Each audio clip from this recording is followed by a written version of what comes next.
আর কিছুক্ষণ পরেই ভারত সাউথ আফ্রিকার চতুর্থ টি-20টা শুরু হবে। আজকে কিন্তু নির্ধারণ হবে যে ভারত সিরিজটা জিততে পারবে নাকি সিরিজটা ড্র হয়ে যাবে। সাউথ আফ্রিকার সিরিজটা জেতার আর কোনো সুযোগ নাই, কারণ 4টা টি-20-র মধ্যে ভারত অলরেডি 2টা জিতে গেছে, সাউথ আফ্রিকা একটা জিতছে।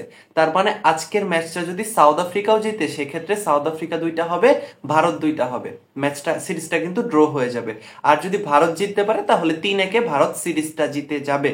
তো যাই হোক, গত 3টা ম্যাচের মধ্যে যেই 2টা ম্যাচে ভারত জিতছিল ওই 2টা ম্যাচে কিন্তু ভারত 200-র উপর স্কোর করছিল। 2টা ম্যাচেই 200+ স্কোর করে আগে ব্যাটিং করে ভারত ম্যাচগুলা জিতছিল। যেই ম্যাচটা ভারত হারছিল সেই ম্যাচেও ভারতই আগে ব্যাটিং করছিল, কিন্তু ওই ম্যাচটায় বোলিং বান্ধব পিচ থাকায় ভারত মাত্র 124 রান করতে পারছিল। সেই জায়গায় সাউথ আফ্রিকা 124 রান ডিফেন্ড করে জিতে গেছিল। যাই হোক, আজকে জোহান্সবার্গের ওয়ান্ডারার্স স্টেডিয়ামে খেলা। এই স্টেডিয়ামের লাস্ট 10টা টি-20 ম্যাচের হিসাব যদি আমি আপনাদের দেই সেক্ষেত্রে প্রায় সবগুলা ম্যাচেই 200-র কাছাকাছি রান, বেশিরভাগ ম্যাচেই 180+ রান।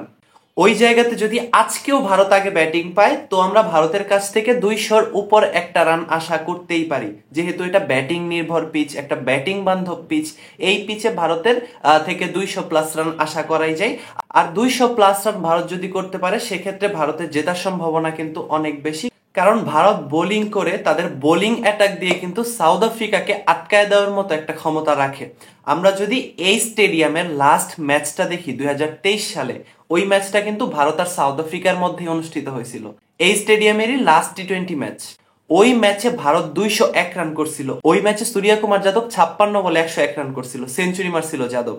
তারপর সাউথ আফ্রিকা ব্যাটিং করতে নেমে 13 ওভার 5 বলে 95 রানে অল আউট হয়ে গেছিল।